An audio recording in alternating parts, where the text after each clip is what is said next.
안녕하세요. 책 읽는 달밤입니다. 황원행 두 번째 시간입니다. 양실 4. 홍면후가 총총히 돌아간 뒤에 에라는 피곤한 몸을 다시 자리 위에 던졌다. 봉천으로 수배를 했다는 면후의 말이 아직도 에라의 머리에서 사라지지 않았다. 그 두 연놈이 쇠고랑을 차고 여러 사람의 시선 가운데에서 목욕을 하며 돌아오겠구나. 아, 통쾌한 일이다. 사람을 속여도 분수가 있게 속여야 할 것이 아닌가. 제 신변 위험을 그렇게 생각하여 준 사람의 호의를 배반하여도 정도가 있음직하지 않은가. 다른 여자가 목숨을 걸고 이를 꾸며놓은 효과를 저 혼자 차지하여 가지고 더구나 애인을 달고 달아나다니. 이렇게 생각하며 에라는 이가 절로 떨리었다. 항상 사람에게서 느끼는 환멸을 비애처럼 사람의 생각을 감정으로 이끌어들이는 것은 없다. 에라는 문득 한숨을 지었다. 세상살이란 그런 게지. 누구를 믿어. 나는 나대로 온전히 사는 것이 옳겠지. 이와 같은 단념이 그의 흐린 눈을 다시 맑게 할 때에 명후와 부동이 되어가지고 한경의 방을 수색한 것과 의심나는 주소까지 발견해준 일이 후회되었다. 만일 그들이 봉천에서 붙들린다면 어떻게 될까? 쇠고랑을 차고 여러 승객의 조소, 모멸 가운데로 수천리의 기차 여행을 할 것이다. 그러고 여러 해 동안 감옥에서 썩게 될 것이 아닌가. 만일 그렇게 된다면 일시의 원풀이 하기 위하여 다른 사람이 청춘을 그대로 희생케 하고 마는 것이 아닌가. 이렇게 한 것이 철호를 사랑한 까닭일까. 만일 그렇다 하면 여자의 사랑받은 철호야말로 횡액에 걸린 사나이다. 에라는 이와 같이 생각이 생각의 꼬리를 물고 돌아다니는 동안에 나의 철호에 대한 사랑이 참 사랑이라 하면 그가 내게 어떠한 짓을 하든지 어떠한 학대를 하든지 그를 용서하여야 주는 것이 옳지 않을까? 원수를 원수로만 갚는 것이 옳은 일일까? 하고 주저하는 마음을 가라앉혔다. 그러면 지금에 급히 전보라도 쳐서 피신하기를 권할까? 그러나 때는 이미 늦었다. 아무리 형사과장의 세력이 자기의 신변을 보호해준다 할지라도 철호와 한경이가 붙들려 와서 모든 죄상이 법정에 나타낼 때에 철호와 공모하여 홍면후의 돈 2,000원을 사기한 죄는 면치 못할 것이다. 철호와 한경을 붙들게 한 것은 제 도끼로 제 발등을 찍는 셈이었다. 이렇게 에라가 후회도 하였지만 이 후회도 때가 이미 늦었다. 참으로 봉천에 수배를 하였을까? 철호와 한경이가 잡혀오는 날은 홍면후의 모든 못생긴 짓이 발각되는 날이다. 첫째, 상당한 지위에서 활동하는 관원이 일개 카페 여자에게 눈이 어두워서 큰 범죄인이 앞에 있어도 잡지는 못하고 도리어 여비와 소개장을 제공하고 만 것은 그의 일생일대의 수치가 될 것은 분명한 일이다. 그러면 홍면후에게 그만한 주책이 없을까? 필연코 수배는 하지 않고 자기가 재촉하고 위협하는 까닭에 거저 우물쭈물할 수 없어서 수배를 하였다 대답한 것이겠지. 이렇게 생각함에 마음이 좀 놓였다. 수배를 하였는지 아니하였는지 한 번 더 다져 물어보지 못한 것이 유감이었다. 에라는 몸을 벌떡 일으켜 밖으로 나와서 홍면후에게 전화를 걸었다. 그는 경찰부에는 없었다. 백마정으로 다시 전화를 걸었다. 거기도 여기 아니었다 한다. 에라는 하는 수 없이 만일 홍면후가 거기 오거든 잠깐 기다려달라 부탁하고 집으로 다시 돌아왔다. 그의 생각에는 면후가 바로 백마정에 가서 웨이트리스에게 자기 찾아왔던 손님의 행동을 물어봄직한 까닭이었다. 집에 돌아와서 막 의복을 갈아입을 때이다. 최전부가 편지 한 장을 전한다. 이것은 철우의 필적이었다. 양실 5. 편지를 받아든 에라의 손은 가늘게 떨리었다. 그리고 가슴은 울렁거리기 시작하였다. 밉다고 할는지 반갑다고 할는지 형용하여 말할 수 없는 느낌이 머리에서 곤두지를 쳤다. 에라는 자기의 눈을 의심하는 것 같이 편지 겉봉을 들여다보고 또 들여다보고 섰다가 허청거리는 발길을 겨우 끌어서 방으로 들어섰다. 무슨 뜻으로 편지를 하였을까? 이 편지 한 장이 자기의 운명을 영원히 결정할 듯한 예감으로 그는 가슴이 가득 찼다. 뜯어보기에 일종의 공포를 아니 느낄 수 없었다. 그는 한참 동안 뜯어볼까 망설이다가 떨리는 손으로 겉봉을 곱게 떼었다. 그리운 동지 에라씨, 이것이 첫 문구였다. 에라는 구역이 왈칵났다. 동지가 무슨 동지, 이 무슨 말라미치는 더러운 수작이냐. 편지를 내던질까 하다가 그래도 눈이 다시 그 다음 줄로 옮겼다. 당신이 나를 어떻게 원망하고 있을 것을 압니다. 저에겐 늘 피와 눈물이 어찌 없겠습니까마는 있는 피 있는 눈물조차 가진 사람, 제 맘대로 쓸 수 없는 것이 학대받는 우리의 부평 같은 생활인가 합니다. 에라씨, 오늘부터 당신을 불러 동지라 해도 관계없겠지요. 모든 동지 가운데에 당신처럼 우리의 일을 충실히 보아준 동지는 없습니다. 다만 당신과 나의 생각이 다른 것은 여기에 있는 줄 압니다. 당신뿐 아니라 일반 여자의 생각과 다른 것이 즉 이것인 줄 압니다. 여자는 사랑을 위하여는 모든 것을 희생하지만 남자는 자기의 사업을 위하여서는 모든 것을 희생한다는 것입니다. 남자 가운데에도 사랑을 위하여 모든 것을 희생한다는 여성 같은 남자가 있고 여성 가운데에도 사업을 위하여는 모든 것을 희생한다는 남자 같은 여성이 없는 것은 아니지만 대개 보면 제 열정으로 제 몸을 태워버리는 이는 여자에게 많고 제 이지로 열정의 불을 꺼버리는 이는 남자에 많은 것 같습니다. 이 말이 결단코 여성을 모욕하는 말이 아닙니다.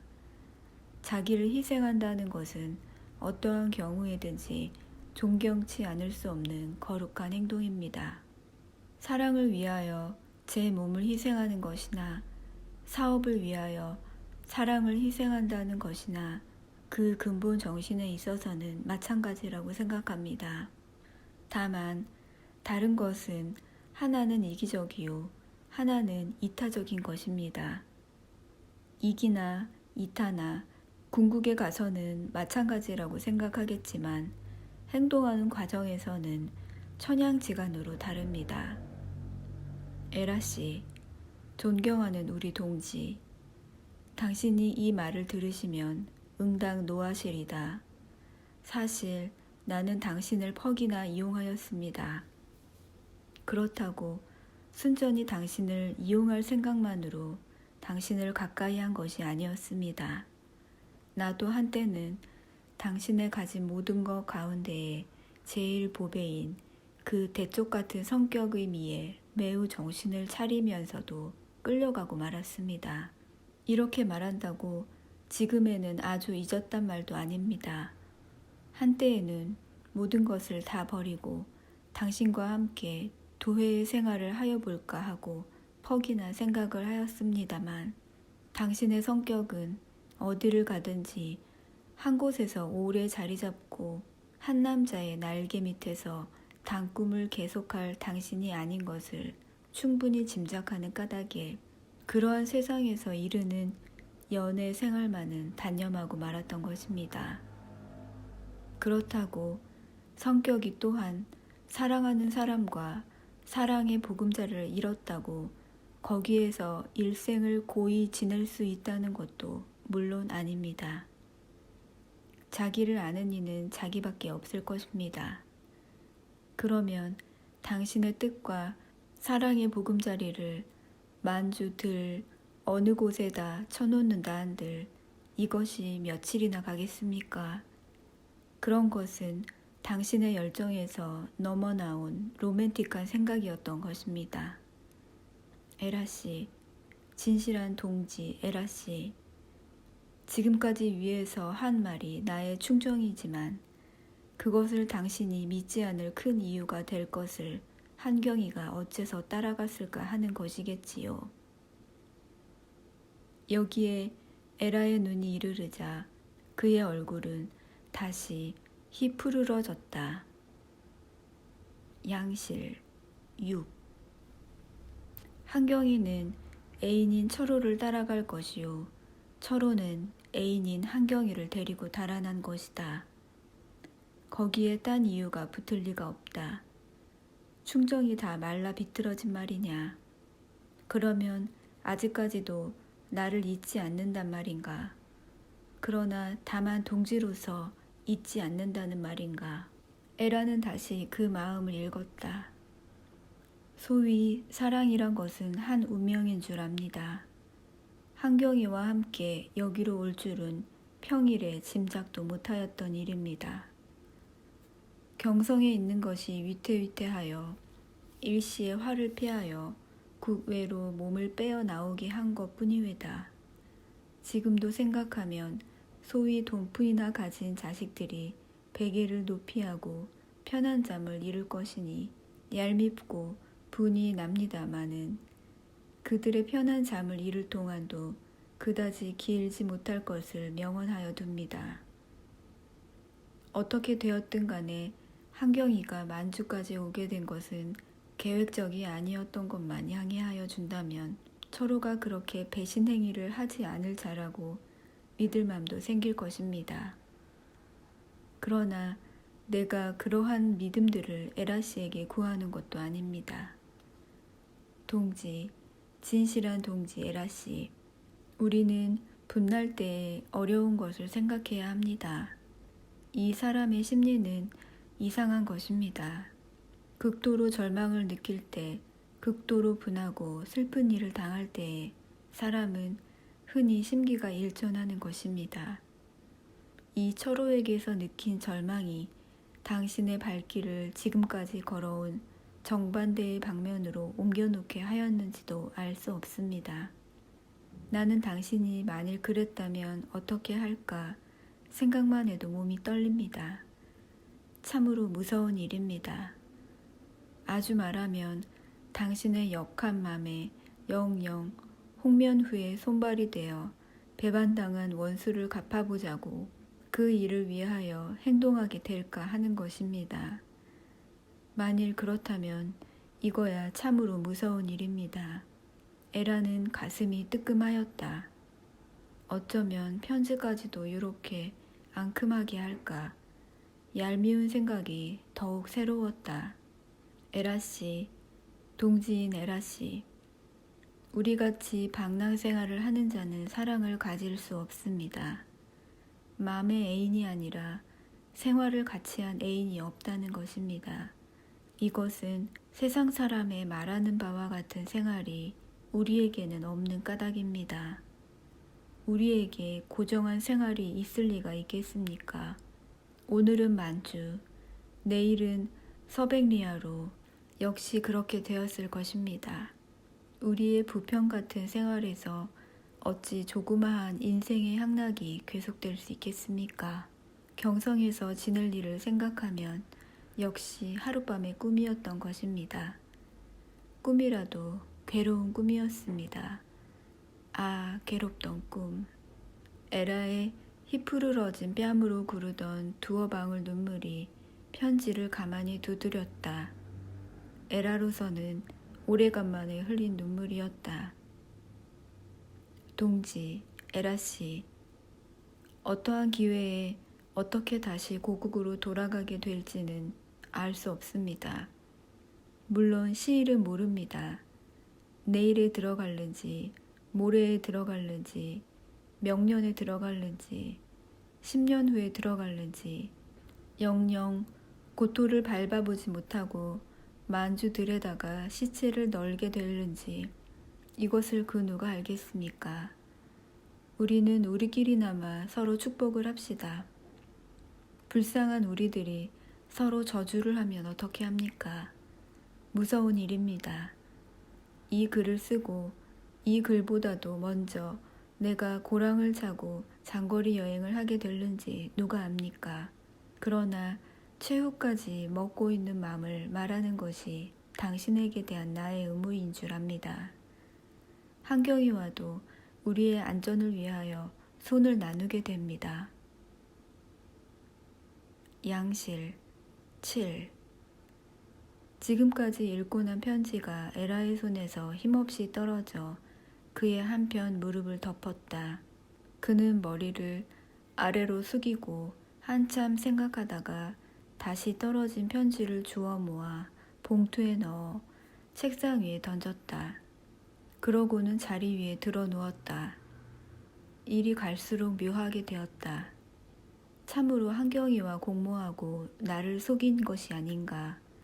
만일 그렇다 하면 그들을 원망하여 기어이 원수를 갚으려고 앞장을 서서 덤빈 자기의 좁은 도량을 스스로 웃지 않을 수 없었다. 아무리 카페에서는 웨이트리스 노릇을 하는 에라이지만 무슨 일에든지 사리를 잘 생각하고 황급히 굴지 아니하는 것이 여러 동무들의 존경을 받아오던 목표였었다. 이것이 모두 지금까지 그가 겪어온 경험의 힘이었다. 그러나 이번 일에는 사리를 가려서 충분히 생각할 여유도 없어 덮어놓고 원망을 하고 저주를 하였다. 어떻게 하면 이 일을 무사히 타협하여 자기의 위신이나 잃지 않아 볼까. 사랑 잃고 처신 잃고 양실이 아니냐. 그러나 잃어버린 이 두 가지를 다시 찾기는 벌써 시기가 늦었다. 만주벌판에서 방랑하는 애인을 다시 찾을 수도 없거니와 이 일이 벌써 제3자의 귀에 들어갔으니 오늘 밤에 폭로가 될는지 내일 아침에 폭로가 될는지 벌써 되었는지 알 수 없는 일이다. 만일 그렇게 되면 에라의 처지는 아무것도 아니었다. 나도 만주로 갈까? 그것이 창피한 꼴 피하는 데는 제일 상책이다. 에라는 벌떡 몸을 일으켰다. 사람의 맘이 어쩌면 이렇게 약할까. 방금 편지 한 장의 달콤한 수작에 뭉치었던 뱃속이 봄날 얼음장 풀리듯 풀려서 만주를 갈까? 아니다. 이게 무슨 못생긴 수작이냐. 철호의 더러운 냄새를 맡으러 가는 것 같이 안 될 말이다. 죽어도 만주는 그만두자. 또한 이곳을 떠난다 하여도 돈량이나 있어야 할 것이 아닌가. 수중에 벼랑간 돈이 놓여있을 리가 만무하였다. 며칠 동안 주선을 하여야 할 모양이다. 그러는 동안에 일은 벌써 글러서 다시 수습할 수 없는 곳으로 자기는 떨어지고 말 것이다. 참으로 딱한 일이었다. 이제는 분한 생각보다 딱한 생각이 앞을 섰다. 아무 소문 없이 며칠 동안만 무사히 넘기기를 빌었다. 한참 동안 여러 가지로 마련을 해보다가 다시 밖으로 나와 공중전화로 홍면우를 불렀다. 그는 아직까지 들어오지 않았다 한다. 또다시 백마정으로 걸어보았다. 면우가 10분 전에 잠깐 들렀으나 에라에 전하는 말에는 조금만 기다려달라 하였으되 그는 바쁘다 핑계하고 그대로 나가버렸다고 한다. 잠깐 기다리라 했는데 어쩌면 그렇게 가버렸담. 그것도 사내 탓할 수 없어. 에라는 이렇게 중얼대로 집으로 돌아왔다. 면우가 곧 자기 있는 곳으로 오지나 않나 하고 에라는 기다렸다. 사실 면우를 이렇게 기다려본 적이 처음이었다. 에라도 제 일에 정 기면 할 수 없구나 하고 그는 고적한 웃음을 지었다. 1시간이 지나도 면후가 보이지 않았다. 에라는 지금에는 면후가 아니오는 것보다 오늘 저녁 신문에 이번 사건이 폭로나되지 않을까 하는 두려움이 한결 더 높았다. 그는 밖에다 귀를 기울여 신문 배달의 방울 소리를 찾았다. 방울 소리조차 그의 가슴을 갑갑하게 하였다. 조금 있다가 그의 기다리는 방울 소리가 들렸다. 에라는 기다리던 님의 발소리나 들은 것 같이 밖으로 뛰어나와 신문 배달을 불러 신문을 한 장 사들었다. 그러나 그 신문에는 자기에 관련된 일은 하나도 보도되지 않았다. 조금 마음이 놓였다. 그러나 아직도 딴 신문이 몇 종류나 있다. 에라로는 제일 무섭고 더러운 생각이 나는 것은 홍면후의 끈앞을 노릇한다는 소리였다. 철호의 편지를 보고 그런 말을 들을 것이 더욱 무서운 생각이 났다. 그런 말을 듣고 상을 타는 것보다 차라리 그런 말을 듣지 않고 징역을 살고 싶었다.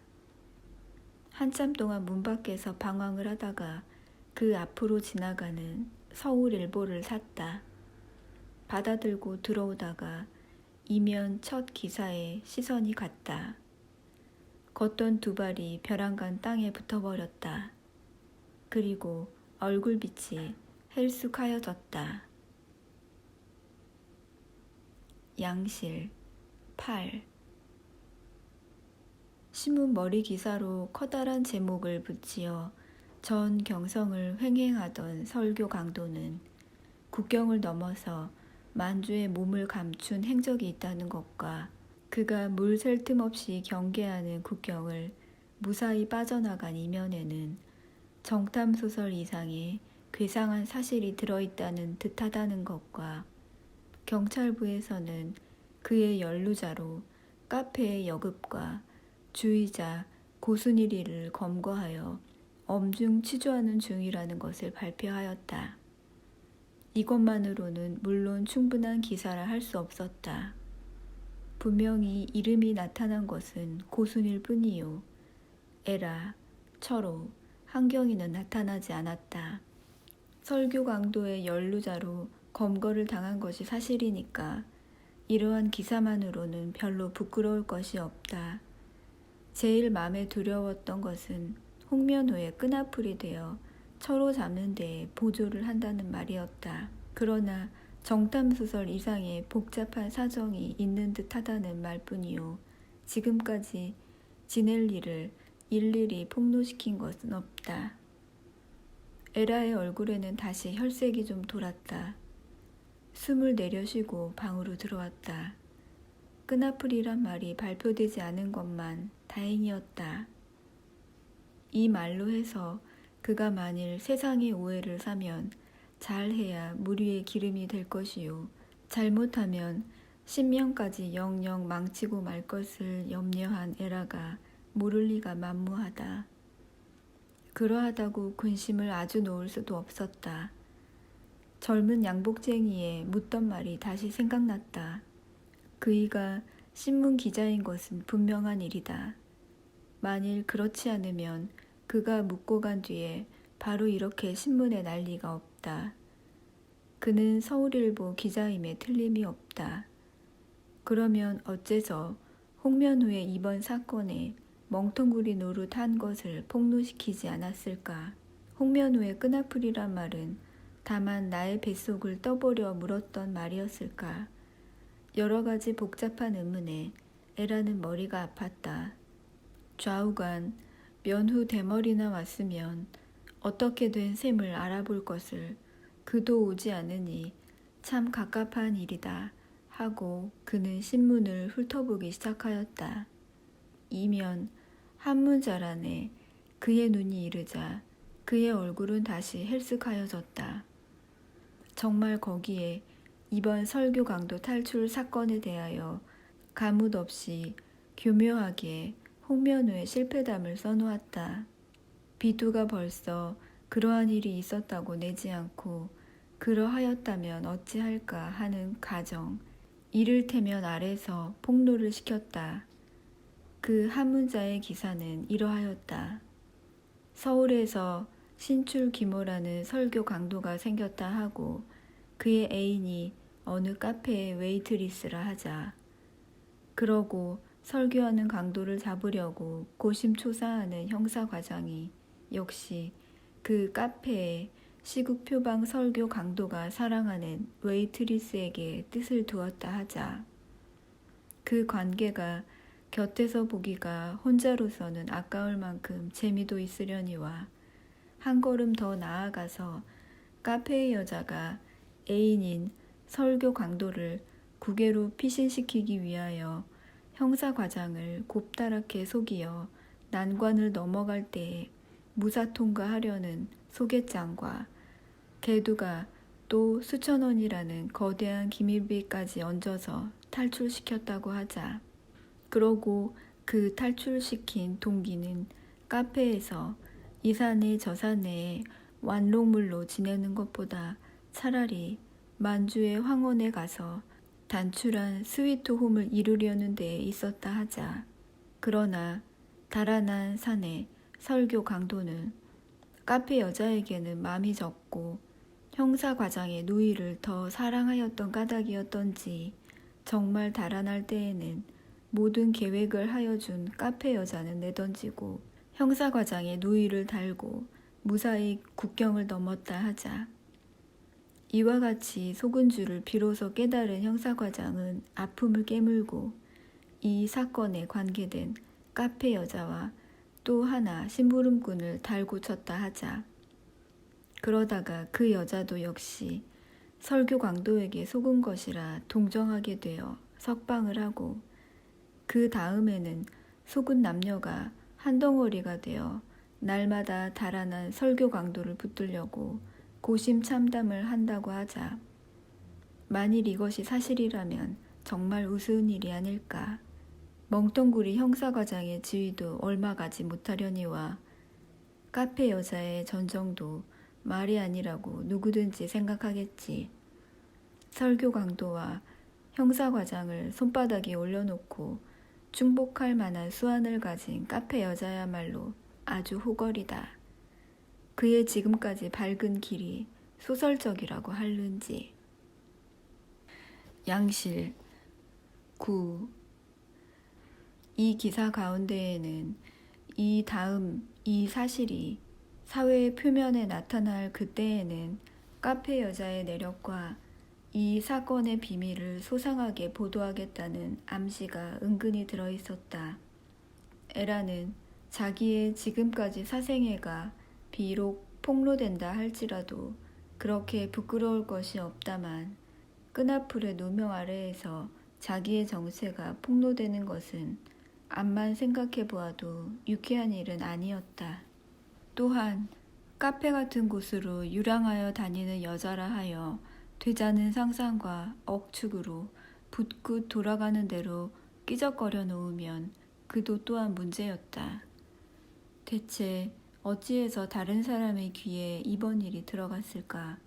참으로 괴상하여 견딜 수 없다.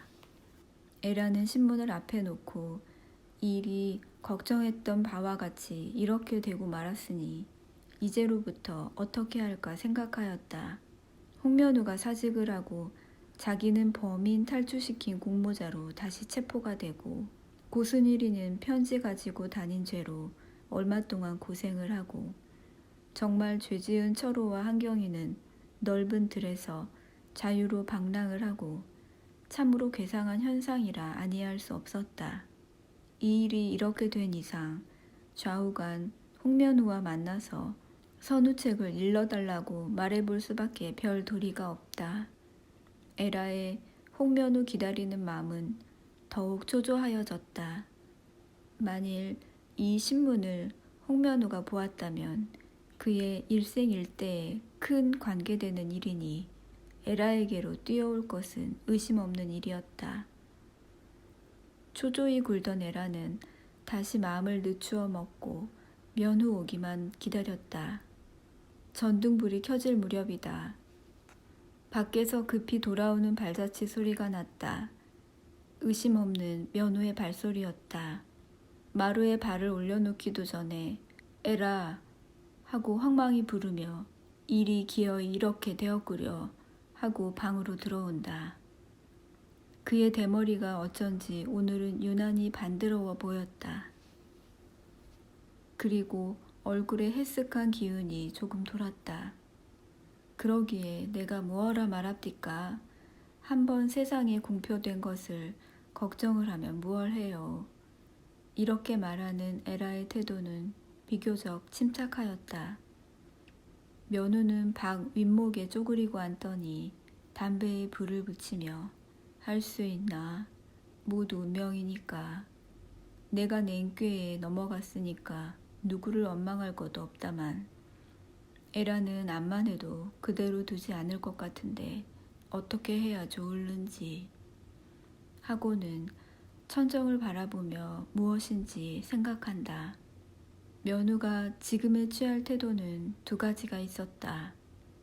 하나는 철호를 놓아보낸 것은 여자를 잘못 신용한 것이니 일시의 과실이라 하여 모든 책임을 에라에게 지우고 자기는 발을 빼어야 할 것이요.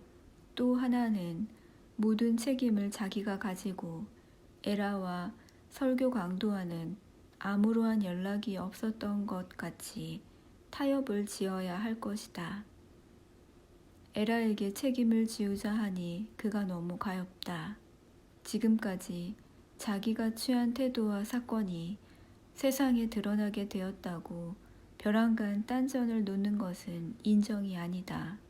그렇다고 자기의 직무상 철호와 연락관계가 있는 줄은 번연히 알면서 에라를 그대로 도망을 시키고 자기 혼자 멍텅구리 노릇을 할 수도 없었다. 이것을 어떻게 하면 좋을까 하고 한참 생각하다가 면우는 결심한 듯이 여보 에라 당신 얼마 동안 피신을 좀 못하겠소? 그동안 내가 모든 책임을 지고 이 일을 무사히 해결할 터이니까 하고 에라의 동정을 살핀다. 어떻게 무사히 될 수 있을라고요. 설교 강도의 애인이니까 저는 어디까지든지 그 책임을 지고 콩밥을 먹게 되면 달게 먹지요. 그것이 당신의 끈아풀 노릇을 했단 말 듣는 것보다 낫겠지요. 에라는 무엇을 결심한 것 같이 대답한다. 양실 10 콩밥이 그렇게 먹고 싶거든 얼마든지 먹어보는 것도 괜찮은 일이야.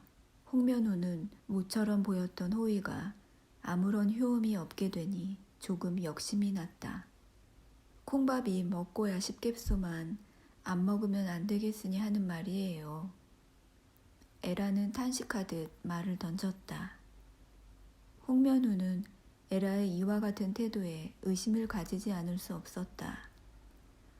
얼마 전까지 철호를 잡아놓고 자기의 발을 빼려고 앞장을 서서 덤비던 그가 벼랑간 이게 웬일일까. 필연코 곡절이 있는 일이라 하여 에라의 동정을 햇불 눈으로 살폈다. 그의 눈은 에라의 책상 위로 갔다. 배불룩한 봉투가 보였다. 에라의 기분이 벼랑간 전환된 것은 저 봉투 까닭이 아닐까? 여보 에라, 저게 무슨 편지야? 보아도 괜찮지? 하고 홍면우는 손을 내밀었다. 안 돼요. 남의 편지에 왜 손을 대셔요? 하고 에라는 홍면우의 손을 막았다. 물론 에라가 조금 전에 보고 내던진 철호의 편지였다. 실상은 에라도 그 편지를 홍면우에게 보일까 말까 속으로 망설거리던 터이다. 조금만 홍면우가 아무 말 없이 있었다면 에라가 손수 그 편지를 집어서 보여주었을는지도 알 수 없었다. 그러나 홍면우가 미리 손을 내놓는 바람에 에라는 토라진 것이다.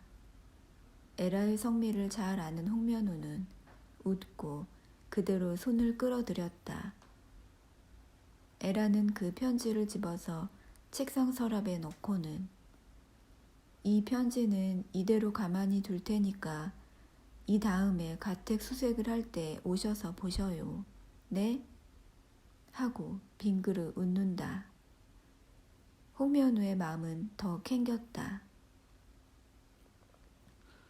괜히 쓸데없는 말 말고 보아서 관계없을 것이면 좀 보여주구려. 모든 것은 이 편지 한 장이 해결할 것이니까 요다음 공판석에서나 나오게 되겠지요. 미리 보아두어서 좋을 일이면 보는 게 좋잖아. 그러지 말고 이리 내놓구려. 안 돼요. 이것은 내 비밀이니까요. 이 판에 비밀이 또 무슨 비밀이람? 비밀 중에도 비밀이니까 안 돼요. 그렇게 비밀이면 그만두는 수밖에 없겠지. 하고 홍면우는 몸을 일으켰다. 홍면우의 태도가 벼랑간 변한 것을 보고 에라는 이상한 생각이 났지만 그러면 편지를 보여줄 터이니 앉으시오 할 그는 아니었다. 왜 그러셔요? 앉아서 걱정이나 좀 더 합시다 그려. 내야 걱정될 것이 무엇있나. 모양만 좀 창피하게 되었지요. 창피할 것도 없지.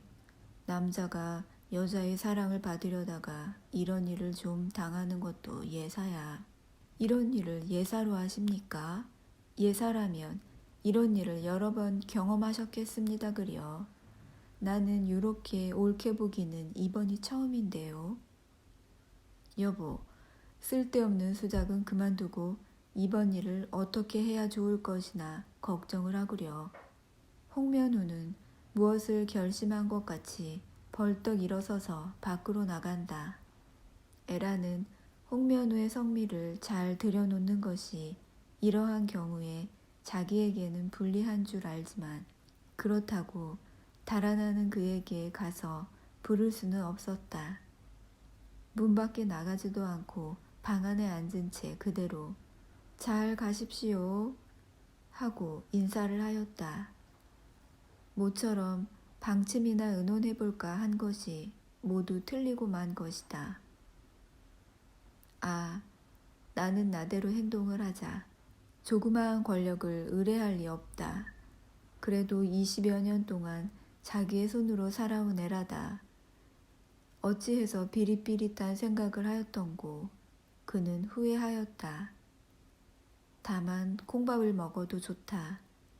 별 경우를 입어도 좋다. 이 세상에 사내 녀석으로 믿을 놈이 몇 놈이나 되냐. 모두 제 욕심을 채우기 위해 여자를 장난감 삼는 그들이 아닌가. 내게는 면우도 없고 철호도 없고 아무도 없다. 고백 1. 면우가 불쾌한 얼굴로 돌아간 뒤에 에라는 무서운 생각이 났다.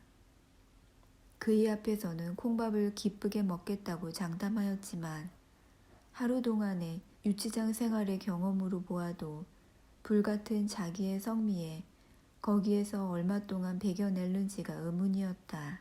그러나 이것만은 억지 못할 일이니 당하는 대로 당해보자고 단념을 하고 하룻밤을 지냈다.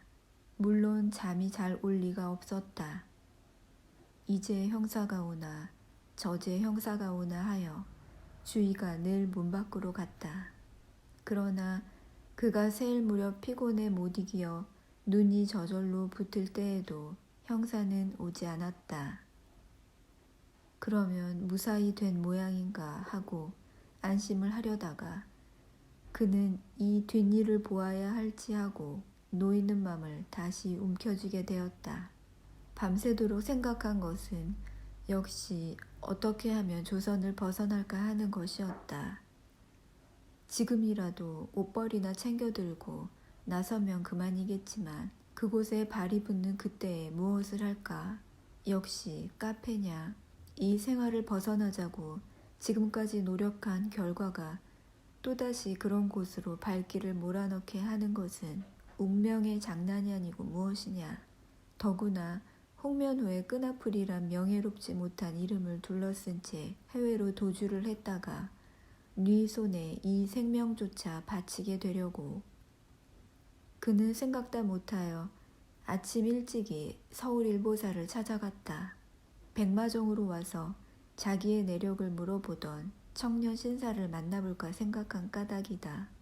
에라는 오늘에는 화장도 하지 않고 그대로 수수하게 차리고 나섰다. 서울일보사 앞에 당도하였을 때는 오전 9시 반이 조금 지났을 때다. 에라는 정연코 그 신사가 서울일보사 기자인 것이 분명탐이 든 까닭에 아침부터 온 것이지만 사실은 그 청년의 이름도 모르고 또는 그가 이 신문사에서 어떠한 일을 하는지도 모르고 그저 짐작만 대고 온 것이었다. 에라는 신문사 앞에서 어칠거리었다. 그가 만일 그 신문사에서 일을 본다면 밤새 그에게 큰 사고가 없는 이상 필연코 출근 시간에는 이 문으로 들어가겠지 하고 문 안으로 들어가는 사람을 멀찍이 서서 일일이 점검하고 섰었다. 출입하는 신문사원과 행인들의 시선이 자기에게로 모여들어 불쾌하기 짝이 없었지만 그는 눈을 공중으로 올리고 참았다. 그 가운데에는 낯익은 사람들도 보였지만 인사할 정도는 물론 아니었다. 그래서 섰다가 걷고 섰다가 걸었다. 10시가 지나도록 그 사내는 보이지 않았다. 그러면 그 사내가 이 신문사에 있는 이가 아니었던가 자기의 직감을 의심하게 되었다. 그러나 그러할 리가 없었다. 만일 그 사내가 이 신문사에 있지 않다면 그런 신문기사가 날 리가 없다. 정 기다리다 그 사내가 아니오면 신문사에 들어가서 그 신문 책임자에게 이 기사의 출처를 보면 대강 짐작할 일이다 하여 에라는 조금 더 기다려보기로 마음을 먹었다. 이때에 저편지나 정류장에서 빠른 걸음으로 이곳을 행하고 오는 신사가 있다. 그는 분명히 어제 백마정에 왔던 양복쟁이다. 에라는 대단히 기뻤다. 그 신사를 만난 것보다는 자기의 상상이 꼭 들어맞았단 것이 더 기뻤다. 에라는 해쓱한 얼굴에 약간의 미소를 띄어가지고 그 사내가 걸어오는 편으로 걸어갔다. 그 사내는 모자에 손을 가만히 닿아 목례를 하고 약간 미소를 보인다. 그 미소에는 내가 캥겨서 왔구나. 여기에서 카페의 퀸이 아침부터 방황할 줄은 몰랐지. 이곳에 어찌해서 온 줄은 나는 다 알아 하는 표정이었다. 잠깐 저 좀 보셔요. 에라는 그를 불렀다. 네? 무슨 말씀이요? 사내는 발을 멈추었다. 고백 2. 좀 여쭐 말씀이 있어요. 그러면 이리로 들어오시오. 하고 사내는 앞을 서서 2층으로 올라갔다. 이리로 들어오시오. 사내가 들어오라는 곳은 편집국이었다. 사람이 이목이 번거하여 자세한 말을 하기 어려울 듯하여 에라는 좀 조용히 여쭐 말씀이 있는데요. 하고 걸음을 조금 주춤하였다. 그러면 잠깐 기다리시오. 하고 사내는 문을 닫고 들어가더니 모자를 벗고 가방을 놓고 다시 나와서 건너편 어두컴컴한 낭하를 돌아 응접실로 인도한다. 방 안이 조용하여 말하기는 매우 적당하였다. 에라는 기침을 한번 한 뒤에 저를 기억하시겠지요? 하고 사내의 얼굴을 자세히 보았다. 네, 기억하고 말고요. 어제는 너무 실례를 했어요. 용서해 주셔요. 용서 여부가 있겠습니까? 오늘 석양에 백마정에 들릴까 했더니 당신이 오셨습니다 그려. 제가 캥기는 일이니까 제가 와야 옳지 않습니까? 그런데 저 이런 말씀을 여쭈어 신뢰가 될는지 알 수 없습니다만 선생님의 성함이 누구신지도 모르고 해서 한 30분이나 오시기를 기다렸어요. 퍽 미안하게 되었습니다. 아마 어제 신문기사 때문에 오셨지요? 사내는 에라의 말을 앞질러 말하고는 다시 명함 한 장을 꺼내놓으며 저는 이렇습니다. 성명도 엿듣지 못해서 너무 실례했습니다. 하는 그의 태도는 어제는 물론이요. 방금 문간에서 만날 때보다는 훨씬 겸손하고 다정하였다. 에라의 생각에서도 양복쟁이라는 일종의 멸시에 가까운 마음은 조금 적어졌다. 서울일보 기자요. 신사인 김준경이란 생각이 에라의 머리에 첫 번 도장을 단단히 찍었다. 김 선생, 이야기가 조금 길 것 같은데 바쁘시지 않으셔요? 에라는 미리 다졌다. 그렇게 바쁘지는 않습니다. 1시간가량은 관계없습니다. 만일 그 이상 시간이 걸릴 이야기면 오늘 이후에 다시 만나 뵈어도 좋겠지요. 그도 좋겠지만요. 저는 오늘 오후가 어떻게 될는지 1시간 뒤가 어떻게 될는지 알 수 없는 처지에 있지 않습니까? 김 선생도 다 아시지 않으셔요. 지금 제 뒤를 따라서 온지도 알 수 있습니까? 하고 에라는 핸드백에서 무엇인지 끄집어낸다. 책상 위에 그 전날 신문이 나타났다.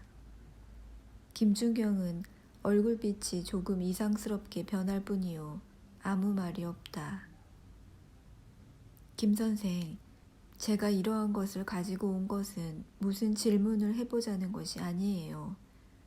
저는 어제 선생이 오셔서 하신 말도 하나도 잊지 않고 기억해요. 카페에서 웃음 파는 여자라고만 생각하시지 말고 제 충정을 생각하셔서 잘 말씀을 하여 주셔요. 김준경은 아무 말 없이 에라의 행동만 자세히 살필 뿐이다. 이 기사는 선생님이 쓰신 것이지요? 그야 누가 했는지 간에 물을 말씀이 있거든 그것부터 말씀하시지요. 물론 김 선생이 쓰셨겠지요? 쓴 사람을 그렇게 알려고 할 필요가 무엇입니까? 여기에 김 선생이 계신데 다시 물을 필요도 없는 것을 그랬습니다. 에라는 미소를 보냈다. 고백 3. 이 기사를 누가 쓴 것을 알아 무얼 하시려고 그러십니까? 준경은 묻는다. 쓰신 그분에게 무슨 질문을 한다든지 취소를 해달라 한다든지 하는 그럴 생각은 조금도 없어요. 거저 그 일 내용을 하도 잘 아시는 것이라서 여쭈어 볼까 한 것이에요.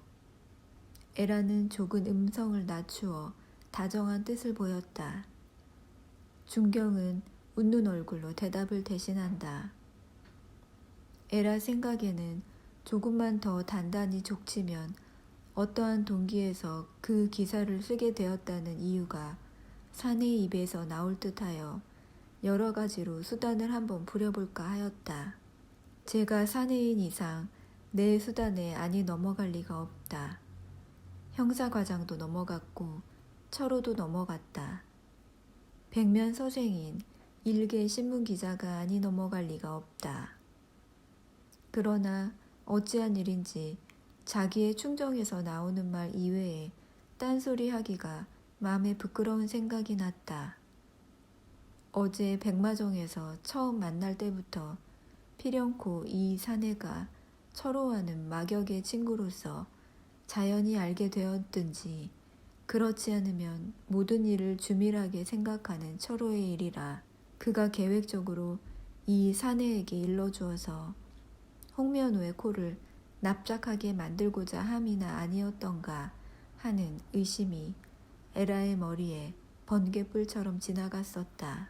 철호의 편지를 보건대 그가 일부러 일을 이렇게 만들 이치는 만무한 일이라고 에라는 그 의심과 갈리기에 밤새도록 매우 노력을 해왔었다. 그러면 막역지우일까? 오늘 아침에 이와 같이 신문사로 찾아온 것은 사실 김준경과談판을 하려던 것이 아니었다. 또한 그의 힘을 빌어서 이번 일을 어떻게 피해보자는 것도 아니었다. 어제까지 저주하고 지금도 오히려 원망스러운 생각이 떠나지 않은 철호이지만 그래도 그의 막역지우이었으면 좋겠다고 비는 생각이 에라의 가슴에 차올라서 그것이 증기기관의 증기처럼 에라를 서울신문사까지 밀어다 놓은 것이었다. 이와 같은 호의를 가지고 면회하러 온 사람을 선선히 대접하는 상대자의 태도가 에라의 맘에는 얼마만큼 따분하기도 하여 이것을 한번 춤을 추어볼까 하고 여러 번 생각하다가도 암만 해도 그리할 수가 없었던지 에라는 묻는 말에 거짓을 섞지 않았다. 그렇지만 상대자는 에라의 묻는 말에 대답을 매우 조심해 보이며 대답하기 어려운 때는 다만 침묵과 웃음으로 수작을 할 뿐이었다. 김 선생, 사람이 진정으로 제 속을 피할 때에 이것을 듣는 사람은 거짓말로 듣는 것처럼 쑥스럽고 싱거운 일은 없는 것 같아요. 그렇지만 거짓말을 참말로 알아듣는 것보다 말하는 사람에게 죄될 일은 없겠지요. 준경에게는 역시 고지 듣지 않더라도 참말을 하는 것이 좋은 모양이었다. 김 선생, 철호 씨하고 퍽 친하신 사이가 아니셔요? 이렇게 묻는 에라의 눈은 개슴푸레 하였다. 에라 씨 모르는 철호의 친한 친구가 있을라고요. 준경의 눈에서 미소가 흘렀다. 이 말이 에라에게는 철호와 막역의 사이란 말로 들리었다. 상대자가 분명히 철호가 친한 친구란 말을 승인한 것이었다. 제가 모를 철호의 친구가 있을 것은 김 선생이 어떻게 알으셔요. 괜히 비웃지 마셔요. 갈 바를 모르고 헤매게 된 저같이 불쌍한 여자도 한 번이라도 좋으니 사람의 진정에서 흘러나오는 말을 들어주셔요. 지금까지 저는 진정에서 나오는 사내의 이야기를 들어본 적이 없어요. 이번이나 진정인가, 요 다음이나 진정일까 한 것이 오늘까지의 신세를 이렇게 만들어 놓았어요. 철호 씨만은 진정으로 알았더니 그도 역시 그만한 남자였던가요? 에라는 눈을 책상 위에다 떨어뜨리고 두 손으로 테이블볼을 만지작거리었다. 고백 4. 에라의 산호같이 고운 입술과 수정같이 맑은 눈에서 흘러나오는 음성과 시선은 곧 음악이요 미술이었다.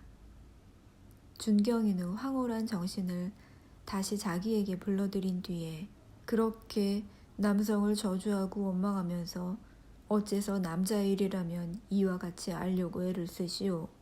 하고 묻는다. 거기에 저의 고민이 있어요. 거기 제 생각과 같은 모순이 있는 줄 알아요. 이번 일도 말씀해도 그렇지 않습니까?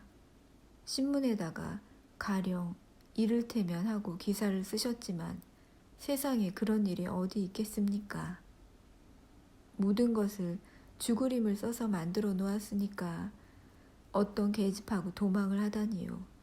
생각해보면 눈이 캄캄해져요. 그때의 분함 그대로 하면 죽일 생각이 났었지만 가만히 생각해보니 세상 일이란 모두 꿈결 같습니다 그려. 애초에 철호 씨를 사랑할 때에 저의 일평생을 나 같은 조그마한 계집을 위해서 희생하도록 할 생각은 털끝만쳐도 없었어요. 철호 씨를 사랑하게 된 동기가 아주 불순하였을는지도 알 수 없지만 마음으로 모든 것을 뉘우치고 그런 불순한 생각을 씻어버린 오늘에 저는 조금도 양심에 부끄러울 것은 없어요. 그렇지만 마음으로 고통받는 일이 하나 있어요. 이것은 아무에게도 말 못할 고민이에요. 하고 에라는 한숨을 내쉰다. 준경은 호기심이 바짝 났다. 무슨 고통입니까?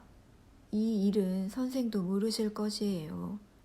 철호 씨가 한경이를 달고 달아난 그 당시에는 분격한 마음에 홍면후의 끈앞풀이 되다시피 한경의 방을 뒤져서 그들이 도망이 갔음직한 봉천의 주소까지 일러주었지요. 지금에 와서 괜히 그런 짓을 했다고 후회하지만 소용이 있는 일입니까? 어떠한 잇 끝에 빠져서 그런 것이 아니니까 양심에 부끄러울 것은 없습니다만 그래도 사람의 마음이란 어디 그렇습니까? 어제 선생이 오셔서 저더러 끈앞풀이란 말은 그러한 내용을 알고 하신 것인지 짐작만 대고 하신 말인지 알 수는 없었지만 어떻게 마음에 찔렸는지 온종일 고통으로 지냈어요. 준경은 에라의 이러한 하소연을 들어가는 동안에 어쩐지 자기도 알 수 없는 연민을 느끼게 되었다. 차라리 철호에 관계된 이야기를 하나도 숨길 것 없이 토파하는 것이 옳지나 않을까 하는 생각도 깊어갔다. 에라가 이와 같이 아침 일찍이 찾아온 것이 자기를 일개 신문 기자로만 알지 않고 그 위에 더 어떠한 기대를 자기에게 둔 것은 아닐까. 만일 그렇다면 자기로서도 자기의 성심성의를 가지고 상대하는 것이 사람다운 일이다. 좌우간 조금 동정을 더 보아서 이 여자에게 불행이 돌아오지 않도록 일을 일러주자고 마음을 먹게 되었다. 그와 같이 면호와 함께 이를 의논할 결과가 어떻게 될 것까지는 생각지 못하였었어요. 그때에 무슨 생각이 있었겠습니까? 다만 분풀이 하자는 것뿐이었지요. 그것이 조금 덜 생각하신 것이지요. 그러니까 사람은 항상 분격한 경우에 난처한 일이 닥쳐올 것을 생각하셔야 합니다. 괜히 세상 사람들에게 속만 보이는 일을 하셨지요. 그래도 에라 하면 당신에게로 주목이 가는 것쯤이야 스스로 아셔야 합니다. 지금 당신이 이렇게 찾아와서 나와 이야기한 것도 벌써 다른 사람이 알고 있습니다. 홍면후와 그와 같이 매일 추측이 되고 서로 전화질을 하고 술을 먹고야 세상 사람이 색안경을 당신에게 안이 향할 수 있겠습니까? 당신이 이렇게 찾아와서 이렇게 말씀하시니 말이지 철호군과는 퍽이나 친합니다.